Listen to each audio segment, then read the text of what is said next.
Alright, guys. So let's move on to The Conjuring 2 from 2016. Now, this one is based on the real life Enfield haunting. Now, I know in the Conjuring videos, the two-parter that I just uploaded this morning on the first movie, went a little hard on the Warrens and Andrea Perron. So I would apologize, but I won't. Like, my channel's not for everybody. Like, people should know that by now. So I'm gonna try not to harp on the Warrens as much, but I just every time I hear like real life ghost hunters and all that, I'm hardwired to not to just laugh hysterically. So let's talk about this movie. I prefer this movie to the first one in almost every way. This is my favorite in the Conjuring universe, pretty much. Annabelle Creation comes close, but all the rest of them, much inferior films to this and Annabelle Creation. But let's hop into this 2016 The Conjuring 2, which we have some of the Amityville case at the beginning of this, which, if you recall, was bullshit, just like all of this stuff. And I mean, that's been debunked like 100%. Like, they have come out, the lawyer for the Lutzes, that they got drunk one night after, like, on a bottle of wine or two, and just thought up, why don't we write a story? And that's basically how this happened. There's never been any instances of hauntings or ghosts or possession or anything like that in that house ever since the Lutzes moved. I live on Long Island. Amityville is 15 minutes from me. I've been to the house. It sucks that they took the windows out, like the iconic windows that look like eyes. They redid that like a long time ago, like decades maybe. So it doesn't look the same. And I've been saying maybe I'll do a video. I'll take a ride out there and like make a video right in front of the house. I don't think anybody's living there right now, so I won't have to worry about being chased away from the property. Like, it's not like I'm going to be walking on the property and on the house and shit. But like, maybe that's an idea. I'll take a ride out to Amityville and just take some little video of the house and everything like that and try not to get arrested. So that'll be fun if I do that sometime. But yeah, they mentioned Amityville here at the beginning, and again, just bullshit on the Warrens. So they're not here, they're not alive to defend themselves. So basically, this is all my opinions, obviously, but let's just talk about this movie. Now, just to blanket this again from the last movie, Vera Farmiga and Patrick Wilson just kill it in this movie too. Like I said in the last video, everything that they're in together, they just have such amazing chemistry, such great dynamic between them, and I enjoy the hell out of seeing them act together on screen in every single scene that they're in together for this.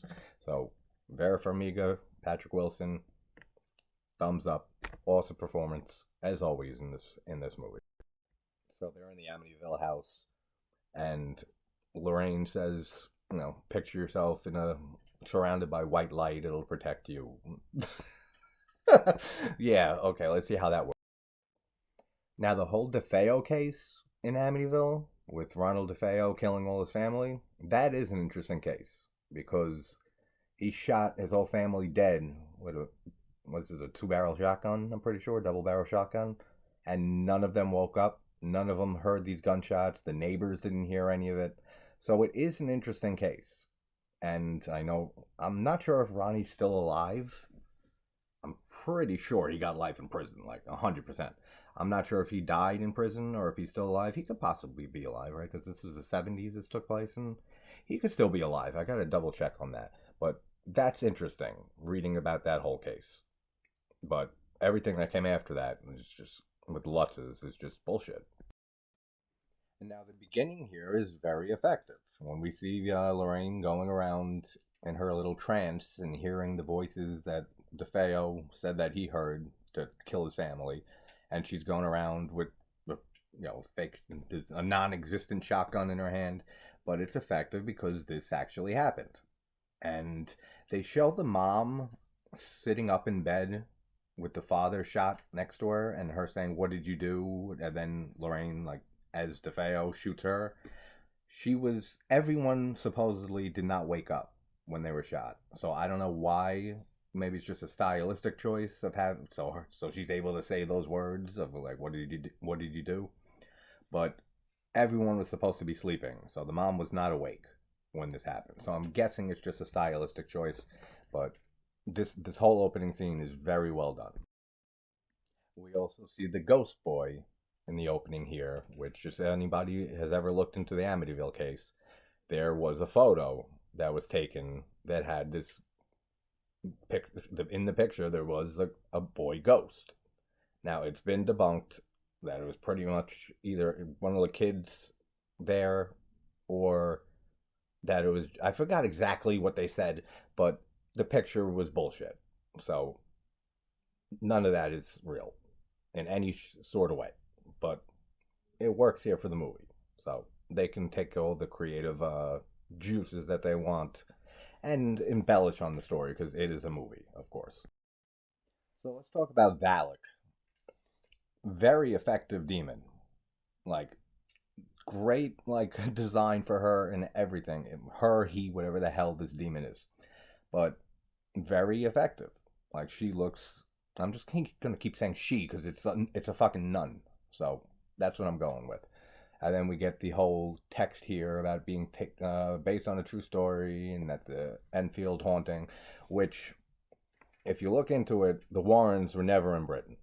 Like, I think maybe they went there for a day or two, and that was it. And the rest was like some phone calls. So they had little to almost nothing to do with this case in Enfield. So, of course, again, like I said, for the movie and Patrick Wilson, Vera Farmiga, they're the stars here. So, of course, they're going to change things. But the movie shows that, like, they basically move in with this family for, like, weeks at a time, trying to figure out what's going on here. Yeah. All right, I know we're going to Britain here, but Jesus Christ, movie, like with the London Calling and all the establishing shots of Britain, like, all right, we get it. We're in Britain, like, like they really kind of went overboard with that. Like the London Calling, enough, like that alone was enough to establish that yes, we're in the UK now, but it's like way too much UK. Like they went overboard with that, absolutely. And all the performances I love in this movie too. I love Janet. I love her performance in this. She does a great job. Shut up, phone. And everyone else just gives a very good performance. Sorry for the phone ringing. It's pissing me off. But yeah, after I was rudely interrupted, Janet's a great character. You really feel for this family. Like the mother too, like this entire family, you really feel for them and what they supposedly went through. Now I know that, like, I haven't read up on these cases in a while, but I know that the only evidence that they really had was the picture of Janet levitating, quote unquote, when she's like, and it looks like she just jumped off the bed, which is exactly what she did. Like, she jumped off the bed. You could see the way that she's in the picture, that her legs are like, her knees are like up to her chest almost, that she obviously just took a jump off the bed and someone took a picture of it. That's the only like evidence that they have. And then they saw that Janet was Janice was now I'm saying Janice from Annabelle Creation, that Janet faked some paranormal stuff just to make them believe the real paranormal stuff. So right there you have this kid that's faking evidence. I've heard enough. Like right then and there, it's like, yeah, okay. So none of this is actually happening. This is just an imaginative young girl who was probably just looking for attention and started with this whole story.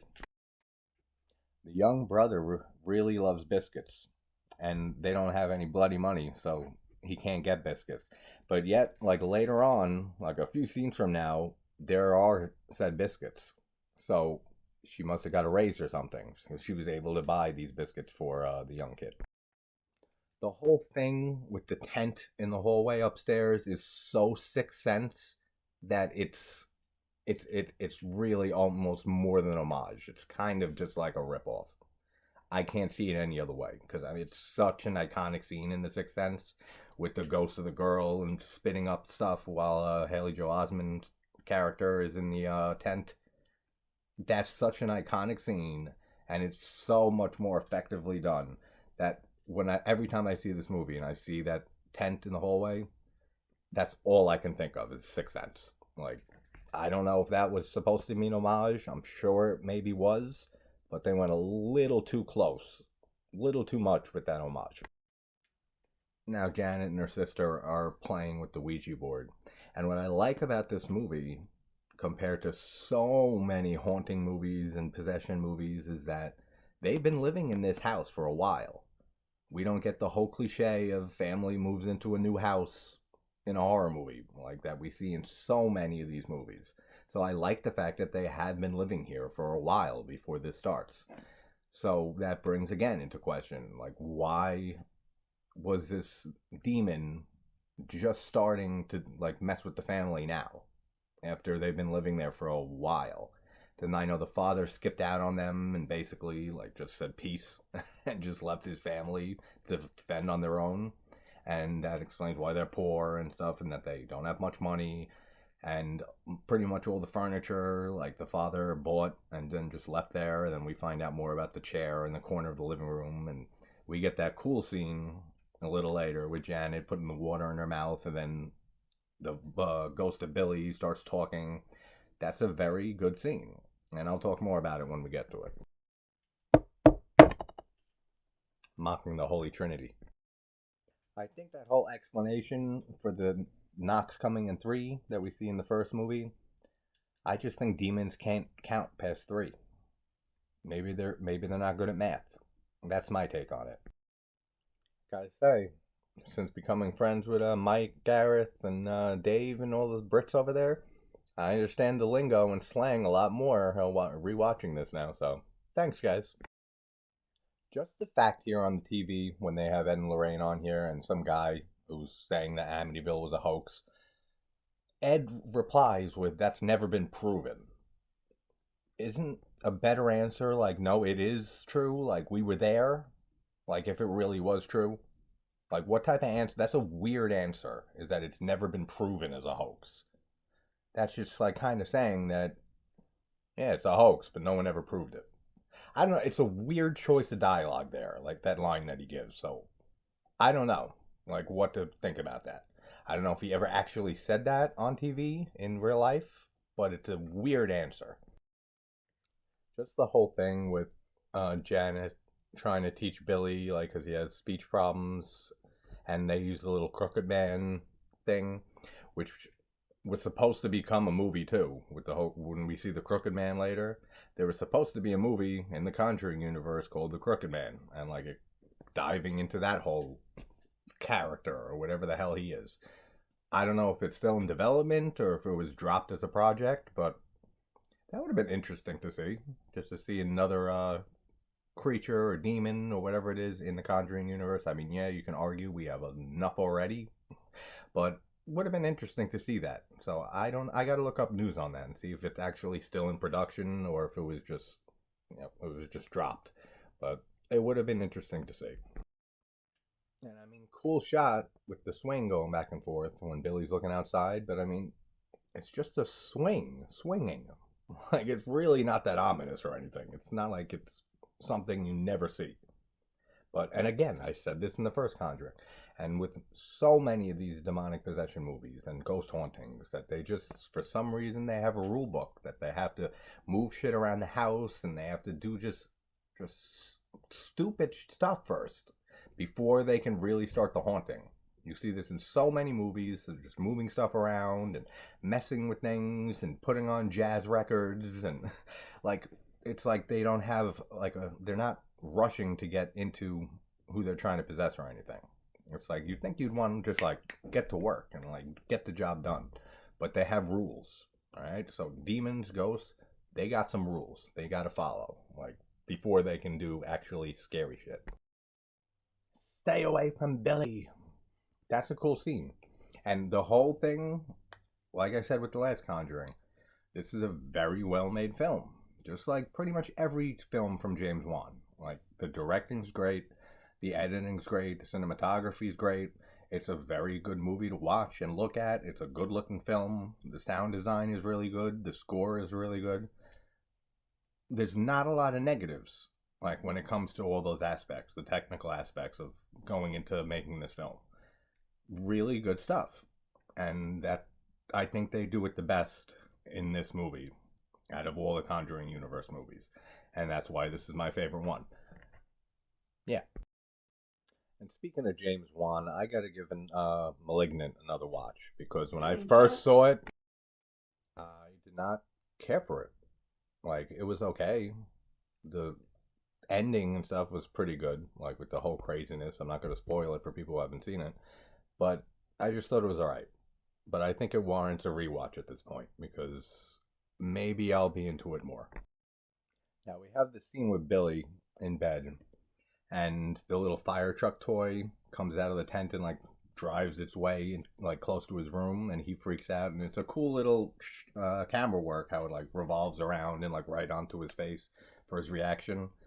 But nothing paranormal has happened here yet that he's seen in any way. Now, I used to get the Hess trucks every year, like when I was a kid growing up. Those things used to turn on all the time, like, and just like work on their own. So did he just doesn't consider the fact that like it could just be a toy malfunction? Because a lot of those toys, especially back here in the 70s, or was this in 82 or 80s? I got to look it up if this was in the 80s. Might be. I'm not sure. I forget. But still, like, toys used to malfunction all the time. So, like, that is a possibility, right? He knows that. Like, I don't know. I guess he doesn't even think of that. He just goes right to, like, Ghost. And, like, yeah, when he puts it into the, like, pushes it into the tent and then it gets pushed back out, that's when I'd be like, all right, I'm scared shitless as a little kid. But initially, he should have had that thought of just maybe my toy is just malfunctioning, because that shit happened all the time for me with the Hess trucks and other like remote control cars, or just any battery powered toy basically like could go off. They didn't master the whole battery powered toys never malfunctioning thing for a while, like after the events of this movie and the time that this movie took place, or the events in this movie took place. So just food for thought. Like, you definitely could have thought malfunction via toy. Now we have Janet sleepwalking, which we had one of the kids sleepwalking in the first Conjuring. So apparently you need to have somebody who's a sleepwalker in these cases and stuff, just to, for some reason. I don't know, but I feel like they could have skipped all that. We've seen a sleepwalking kid before in the first one. There's really no reason for Janet to be sleepwalking through this. And I'm guessing it's just added in here just for the scenes later when she, like, supposedly, like, evaporates out of her room, or, like, from the living room into her locked room. I'm guessing it's just to set up that. But it is a cool scene when the mom goes downstairs and hears the rocking in the rocking chair down in the living room, which we find out later is where Billy, the ghost, died. And she's saying that she's sleepwalking and she's burning up, so she stays home from school. But as they're walking up the stairs, the rocking chair continues to rock, and even like faster than when she was rocking in it. They don't notice this for some reason, but it is effective. Like, it is creepy that just seeing that it speeds up as it's rocking. It's a cool little scene. Now this family has a TV with a remote control. Back in this time, like, they're not doing as bad as the mom's letting on, money wise. Now again, I said this in the last video for the first movie. Anyone moves anything in my room like this, I know somebody touched my shit. So her having the remote and then getting the phone call from her mom, and then the remote's in the chair in the corner, she should immediately think that something's weird. And she's home alone. And then we see the remote like levitating and then fall to the ground. And we get a cool jump scare. Like, you know how I feel about jump scares, but they do it pretty well here with Billy, or not Billy, or whatever this guy's name is, the ghost. And he just starts messing with the TV, and then he just like pops out right in Janet's face. And like, this is my house. Now this is when you like leave, right? Like, you tell your mom this shit like immediately, that I just saw a ghost telling us to get out of the house. it doesn't. Does she even say this to her mom? Because I don't remember her like telling her that. Like, but that seems like very important information for her mom and the rest of the family to know. Like, for sure. So Ed was making a painting of Valak, and then as soon as Lorraine sees it, she gets real uneasy because this is the demon that she saw in the Amityville house that's stuck with her ever since when she said, like, this is as close to hell as I ever want to get. And she says that they should not take any, they don't want to take any more cases. Like, they can still do their lectures and stuff that I'm sure so many people were glad to see, and can't take any more cases. I then proceed to immediately take this case in Enfield. We see this too in Insidious with Lin Shaye's character, with Elise. In the third one, I want to say, it's not the last key, right? Chapter 3, I'm pretty sure. When the young girl goes to find Elise, and she says, like, I don't do this anymore. Like, you're gonna have to find someone else. And then immediately just like says, all right, I'll help her. Like, just this, how fast they change their minds. I don't know. I find it comical. I also think I prefer this movie to the first one just because I don't know. I just can't relate with Carolyn in that, like with the mom. This, I really love the character of Janet. So the fact that everything is focused around her in this film works so much better for me than in the first Conjuring. Now, the whole scene when Janet is in bed and she hears breathing and hears somebody walking like towards her is a great scene. Like, first of all, just the whole nostalgia, I guess if you can use that word, of being a kid and like being afraid that there's someone in your room and there's a monster and hiding under the covers. That's just such a kid thing to do, and I'm sure pretty much all of us had done that at least once as a kid, like being afraid of a monster and just hiding under the covers and hoping that it goes away. But then the covers, the sheets being pulled right off of her, and then the beds that start shaking for her and her sister. It's a great scene. I absolutely love that. And then the mom wakes up and she's saying, you better not be making this up. And she shows the bite mark on her neck. And now the mom definitely is starting to believe or like something crazy is going on here. But that's an awesome scene. And another reason why I like this better than the first one, that right after that scene, they book it out of their house. They go right across the street to the neighbor, and they stay there while the neighbor goes and checks the house and everything. Like, they're much more intelligent characters in this movie. Like, I'm not saying the actual people, the parents, are stupider people than the real life Enfield case family here, but just how they're portrayed in the last movie. Just the fact in this one that they show a little bit of common sense, and they call the cops too and have them come and check the place out. And I think it's an awesome scene too when the cop goes to check where noise is coming from, and the other cop drags the chair over for her to get up on and see where the sound's coming from, and the chair moves on its own, and they have no explanation for it at all. Like, all of that is very, very handled very well. Yeah, very, very well handled. Fuck you guys. This is a goddamn long movie too. Like, I completely forgot how long this is. I mean, I guess the first Conjuring is around the same, but like 42 minutes in, there's an hour and a half left. Like, it's a decently long movie.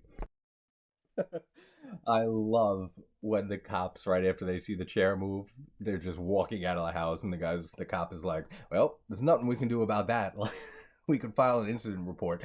Just the way that he delivers that line. It's like, "Yep, yeah, well, I've seen enough. Like, there's nothing that we could help you with, so you better find like somebody else who specializes in ghosts or whatever the hell's going on in your house." Like, awesome little scene there. I do gotta say though, the Warrens with their whole little demonic room with all the conduits and objects and stuff from their cases, for people who lock that room up and say that, as long as you stay out and stuff and not mess around with any of those things, they're all safe there. This is the second movie in a row that some demonic shit happens right in their house, like with no explanation. So for being so cautious, shit still goes down in their house. So they're not that great at containing this evil. Like when Judith is freaking out, shaking almost, pointing when she sees Valak at the end of the hallway. It takes Lorraine so long to finally look down the hallway and see Valak. I mean, like, if I saw my daughter shaking and looking down the hallway pointing, I would immediately look where she's looking. Like, Lorraine just is like looking at her, are you okay? Are you okay? Are you okay?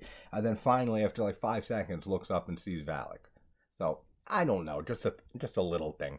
But this whole scene here, when she goes into the study or her, whatever it is, and we get the painting of Valak, and then we see like whatever you want to call it, like a dark energy and stuff, move around the room, and then when it gets back to the painting, like Valak comes out and like has a nice little jump scare there. There's some good jump scares in this movie. As much as I hate jump scares, they're done pretty effectively in this, and that's probably another reason why I prefer this movie to the first one.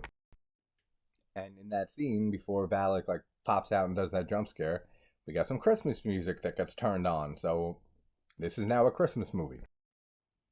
Damn, man, that really is a great scene. Like, it really is. Just there's so much tension in that. Just the way that Lorraine is watching the shadow of Alec walking around the room, and then it gets to the painting. It's shot so well. And, like, Vera Farmiga just kills it in the scene. Not in the whole movie, but awesome the way that she is terrified of seeing Valak again, when this is what scared her to death in Amityville. Like, oh, I love that scene. The fact that we didn't get Marilyn Manson playing Valak is a crime, man, because they look so similar. Now we see Lorraine in the trance and stuff. Or she's like, after that whole jump scare, she's like in the basement in Amityville and sees Valak again, and she's asking who it is, and we see her scribbling in a trance in her Bible, and this comes into play at the end, and it's a point to make here to stick a pin in it, because it's absolutely stupid how they banish Valak at the end of this.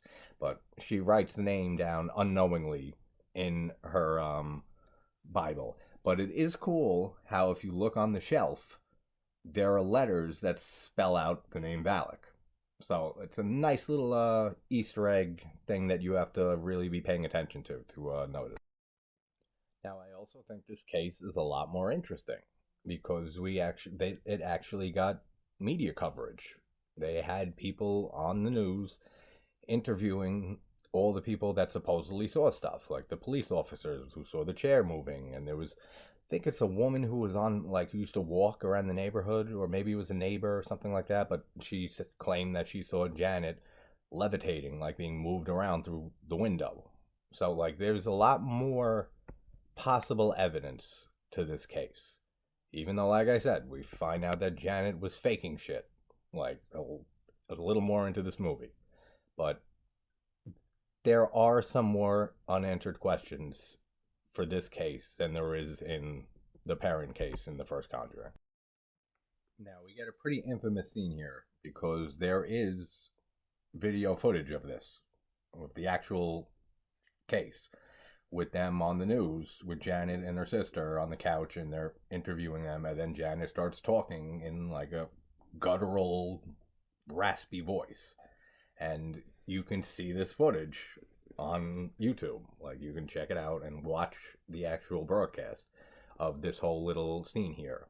I mean, of course, it's very much embellished here in the movie, but just interesting that, like I said, this is why I like this movie a lot more, because there's just a lot more stuff you can really look into for yourself and read about this case and watch videos about it than the Perrin case. So just all around, this whole movie does so much more for me than the first film. And I know I've been harping on the Warrens like crazy, like I said at the beginning of this, but Maurice Grosse, the guy here he stuck by Janet and her story for pretty much, I think, until he died. Like, he was pretty much their biggest advocate that this was actually happening and all the stuff that he saw. So, as a skeptic, like, don't get me wrong, I'm a horror fanatic my whole life. I would love nothing more than to find out that monsters and ghosts and demons and shit are real. Like, I really would. Like, kind of reminds me of Adam Green in Digging Up the Marrow, when he says to Ray Wise, his character, and says, like, I would love, don't you, like, would want to find out that these are actually real? Like, this is what we've been thinking about our entire lives. We're horror fans. Like, it would be amazing to find out that all this stuff is actually real. And it would. There's just no evidence of it anywhere, ever in recorded history. There's theories, there's stuff out there that maybe can't be explained, but there's no evidence that ever happened, that any of this is true in any way. And that's why I harp on the Warrens so much. Besides the fact that they were goddamn scam artists. Like, at their core, 100%, nothing more than scam artists. So, I don't know. Billy gives his mom biscuits. So, again, for the second time, not able to afford biscuits, but yet produce amazing biscuits. And I know I said this already, but god damn, man, the tent in the hallway is so Sixth Sense. I feel like Bruce Willis's ghost is standing right behind me. Like, that's how Sixth Sense this is. Then we get the Crooked Man scene with Billy. Awesome. Like I said, I would love to see the movie based on just the Crooked Man, which, god damn, man, I really wish, I hope that they're still making that movie, because he is a creepy friggin' demon or monster or whatever the hell it is.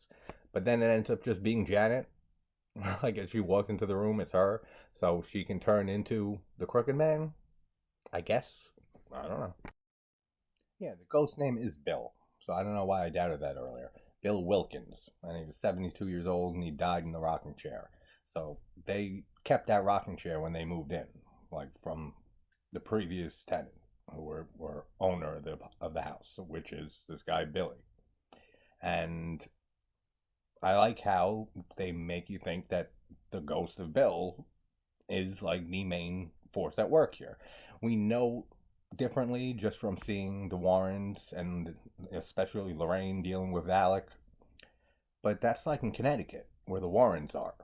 So, like, it's still kind of a nice little surprise when you find out that Bill is just some other ghost there that died, and that Valak is the actual demon that's possessing them, not possessing or haunting them, but like Valak can just like hop on a plane and go to Britain, like from the U.S., from Connecticut, where she is with the Warrens. I don't know how any of that works, so I can't really comment on it because it's just insane. Then we finally find out why Lorraine, in the first movie, when Ed was telling the father that Lorraine saw something during the Frenchie exorcism, and she locked herself in the room for 8 days and didn't say anything, is that she saw the premonition of Ed's death, with the spike coming through his chest and everything. But just their whole dialogue together in the scene, oh, fucking killing it. I love Patrick Wilson and Vera Farmiga together. Like, I can't say that enough. Now, there's having a cross or two in a room, maybe a couple, but there are way too many crosses in that room. Like, there's like, has to be at least 50 crosses. And she said that the neighbors donated them. She has a lot of neighbors. All right, call it the romantic in me, but the whole scene with Janet on the swing and Lorraine comes out and she's trying to get her to open up, and she's telling the story that like when she was young she saw an angel and no one believed her. Then she ended up trusting people and she got hurt a bunch until one person finally believed her. And she asked, "What did you do then?" And she says, "I married him." Then later on, when Ed is saying the same thing, and then he's like, "You know what I did?" And she said, "You married her." She's like, "Oh, you heard this story before." I love all of that. Like, that's such a nice little addition here. Like, it adds so much to just their characters and stuff. I love this movie. Like, I really do, compared to the first and the third one. I'm not looking forward to that, but maybe it'll get better on another watch. I will also say this. Out of all these cases, this one has the most potential for being possibly something actually happened there. I'm not saying like anything that we see in this movie and the craziness that we see as the movie goes on, but there are some, like I said, unanswered questions here, and there are some actually interesting things that haven't been explained.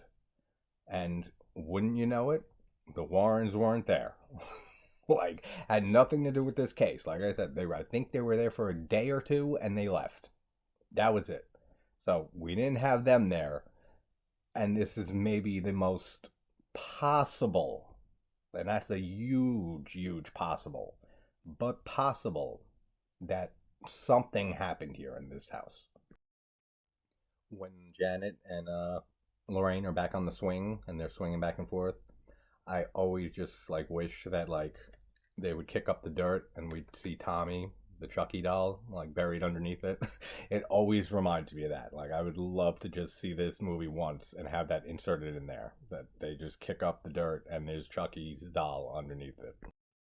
Okay, yeah, I thought it was the 70s still. It's 1977 that this took place. I don't know why I thought maybe it was the early 80s. Maybe that's the Devil Made Me Do It, the third one. I think that one was in the 80s.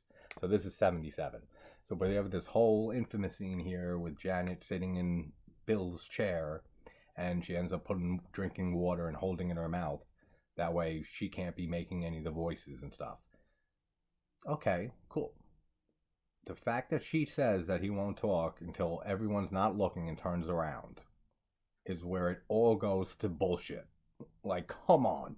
Like, that is like the most suspicious shit ever. Like, if they really didn't have a problem with that. They were like, okay, let's just turn our backs on her. And like one of the investigators say later, she could have just spit the water out and then took another sip while you weren't looking. Great job on her part for being a rational person, because that's probably exactly what she did. Like 100%. And more on that topic, you're telling me that the 5 people in the room here, 5 or 6 people, not one of them sneaked a peek.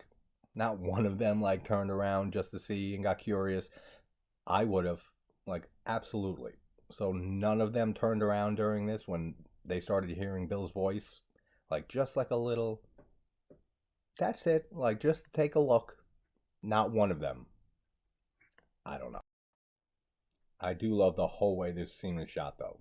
How you have Janet in the chair in the background, all out of focus, and then you have Patrick Wilson, you have Ed in the foreground, and he's in focus, and then you can kind of see Bill's ghost, like, on top of Janet, like, overlaid on top of her. It's shot very, very well, this scene. And then we get the words come out of Bill's mouth saying, "It let me go," or "help it let me go," which we find out later when, so conveniently, when they're leaving, the Warrens are leaving on the train or whatever, bus, whatever the hell it is, and he drops the reels, the audio reels, and the tapes crisscross together, and then he just thinks to play the 2 tapes together, and then it says, "Help it won't let me go." It's so convenient. Like, I mean, it's fine, but I have to roll my eyes every single time that happens. And like I said, just the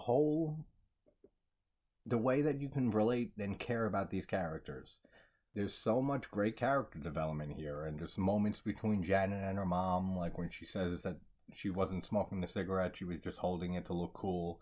Now, I don't remember, but I'm pretty sure she was smoking a cigarette. Didn't she take a puff off of it at the beginning?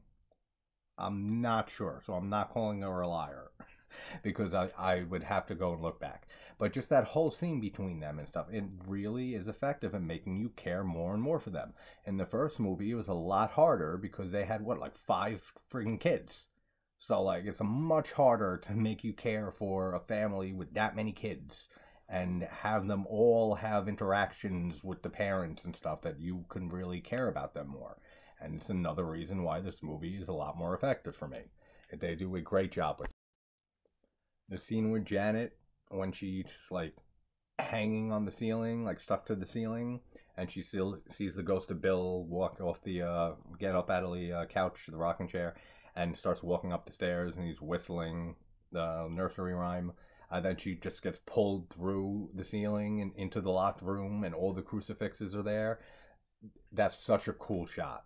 Like when she arrives in the room and just looks around and the crucifixes are there and then they all start turning upside down. That's awesome. I love that scene too. Like, as you can tell, if you saw my video on the first Conjuring, I like so many scenes in this movie. compared to the first one. Like, they killed it with this movie. They really did, compared to everything else in the Conjuring universe. Like I said, Annabelle Creation comes close, pretty damn close. But God, I love this movie.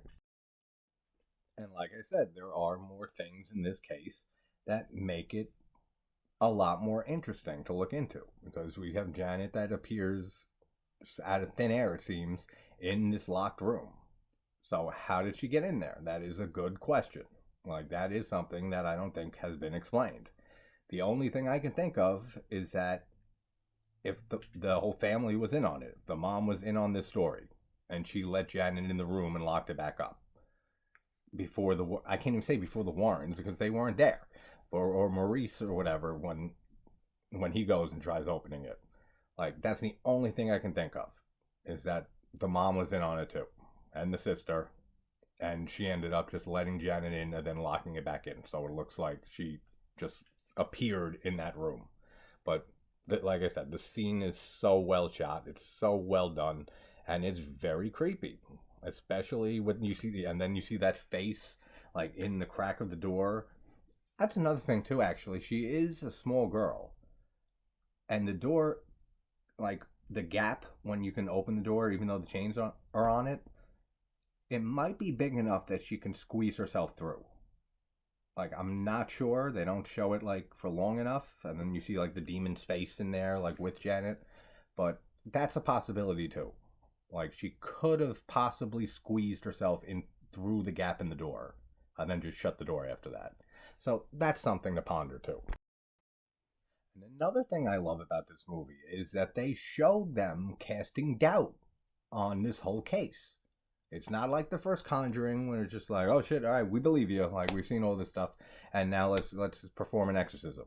Like, they have that whole scene with the Warrens and Maurice Grosse and the other guy, and then the skeptic woman, and they all are shedding doubt on it. And when they show the picture of Janet levitating, when I mentioned that earlier, Ed flat out says, like, the position of her knees and her back is bent and stuff, it looks like she's just jumping. And the woman saying that, like, she was just conned by a Welsh family about being possessed by demons. And just the way that they cast doubt on everything and not just accepting it flat out is awesome. Like, I really like that about this movie, that they don't just take the word for it. Like, there's actually them contemplating whether Janet's making this up or not. So just that whole fact is awesome. And then it's cute just seeing Patrick Wilson, seeing Ed take the guitar and start playing Elvis Presley. Like, it's just a lot more of those moments that you see this family as like an actual family, and that you can care and relate to them. And people, most of you know, I play guitar. Ed just picks up that guitar that's been there for so long, who knows how long, and it's perfectly in tune. That's probably the most unbelievable shit in this movie. And I gotta say, I'm not an Elvis fan, but Can't Help Falling in Love with You, I think, is one of the greatest songs ever written. Like, it is such a well-written song. It's such a beautiful song. And just seeing the family there all singing together, and I know some people hate this scene and think it's corny and over the top. I said the same thing in my discussion on X from this year with them playing Landslide, that I could see people not liking that too, and that it's a little on the nose. But I don't give a shit. Like, I absolutely love that scene. Like, it really, like, kind of tugs on your heartstrings a little bit. And again, just makes you feel for this family. And you see Lorraine and stuff looking at Ed while he's singing and playing. And you could just, Farmiga kills it in this movie, man. And on every rewatch of this movie, I feel like I just like it even more, to the point of loving this movie. Like, it just gets better with every watch. Not only are they great demonologists, but Ed actually is nice enough to fix their plumbing, like, while he's staying here. So, I don't know. And it is Christmas time around here, so this is a Christmas demonic possession movie. So it fits the theme well. The only thing I could say, and I didn't even say this about the first movie because I was spending a lot of time praising and giving so much love to the Warrens and Andrea Perron, that this movie's a little too long. Same with the first one. Like, they could have trimmed a good 20 minutes off of this movie and it would have been just as effective. It would have been just as fine. There's still 40 minutes left. Like, it's really, it is a little long, like, for sure. They could have cut at least 15, if not 20 minutes out of this movie, and it would have been just as fine. Like, the whole story would have worked just as well as it does, and it really didn't need to be this long. The scene when Janet is standing next to her sister and Billy, and I completely forgot that they have another son. Like, this kid is not in this movie, like, hardly at all. So I was like, wait a minute, who the hell is this? And Johnny, like, he's not in the movie, like, much at all. I completely forgot that they had 4 kids. But the scene when he goes into the kitchen, and then Janet disappears, and then he turns around, and she's, like, crouched there with the knife in her hand, that's really cool. Like, that's a cool little scare. And then they open up the little closet or whatever, and she's tangled up in there with, like, contorted and everything. They don't even try to show how they got her out of there. Like, she was all mangled up, and her arm is, like, over her head, and her leg is, like, they don't even try to explain how they got her out of there. They just show her in there, and it's a cool shot and everything. But then just next scene, like, she's out. Like, I would love to see how they, like, unraveled her body and got her out of that little crawl space or whatever that is. And then we get the scene where this is where this case all falls apart, because they have video footage of Janet destroying the kitchen and throwing a chair all over the place, throwing plates and bending the spoon. So any rational person is going to look at this and say, if she faked this, she faked everything. That, like, there's no chance that she faked some of this stuff while there was some actual stuff going on. So, like, that's, like, the nail in the coffin, really. I still said there's some unanswered questions, and it's very interesting reading about this case, but that would have been it for me, too. Like, as soon as I saw that footage, that she was making all of this up, I'm out. Like, she's lying. Like, 100%. And I mean, it sucks to be in that situation as the Warrens in this movie, to have to see that and then just say, like, you know, like, it's fake and they got to leave and they feel bad about, you know, this family. But I'd do the same thing. Like, I really would. Like, there's nothing that would keep me there after seeing that footage, like, at all. Yeah, then we see them leaving the Warrens, and they get on train or whatever the hell it is, and Ed drops the 2 tapes that crisscross together, and that just brilliantly, like, puts a light bulb on in his mind to start playing the tapes together, and that's how he hears the entire message of "help me or won't let me go." And then that's when they end up finally believing this is real, and they have to book it back there just in time. It's so convenient.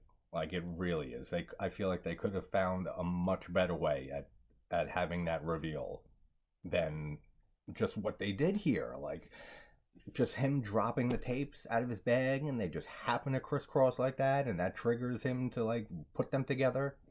They could have thought of such a better way. But I like Lorraine's line when she says, don't you think it's a little convenient that Janet was faking an incident in the one room that had to happen to have a video camera pointed at it? I don't know what that's supposed to imply. Like, was the demon possessing her and making her fake all that stuff? I'm guessing that's what they're implying there. But the whole thing with the tape just could have been handled so much better. Also very convenient that Lorraine, when she's leaving the house with Ed, and Maurice Grosse is, like, trying to keep him there and trying to get them to stay and take a leap of faith. And even Ed says, he's like, the church would call us back even if the mom didn't just kick us out, because the only evidence we have is Janet faking evidence. But Lorraine says that she isn't sensing anything in that house. How? Like, she's not sensing anything in that house this whole time? And then conveniently, after he plays the tape on the train, she has the vision, and then she hears the whole little riddle that is, you know, we find out later means your name, and that gives her the whole tip of finding out the demon's name and leads to the stupidest ending for this. And I don't know, it's just very convenient that, like, as soon as he plays the tape, then she finally has a whole big ass vision and sees Bill, and then sees Valak behind him and realizes that this is Valak that's trying to take over Janet. they could have done that better with that too. Everything that happens on the train, they could have done so much better with. As much as I love this movie, it really kind of falls flat a lot near the end here. And I feel like that's another reason they could have trimmed a nice 15-20 minutes out of this. When Lorraine and them are racing back to the house and she starts saying the riddle, it's got to be one of the fastest solving of a riddle in a movie. Like, she says it, and literally 3 seconds later, Ed is like, your name. Like, not even a thought, not even like a first guess. He just gets it right the first time. I don't know, man. Like, it feels so just convenient. Like, I don't want to keep saying the same word, but it's like, that's how it feels.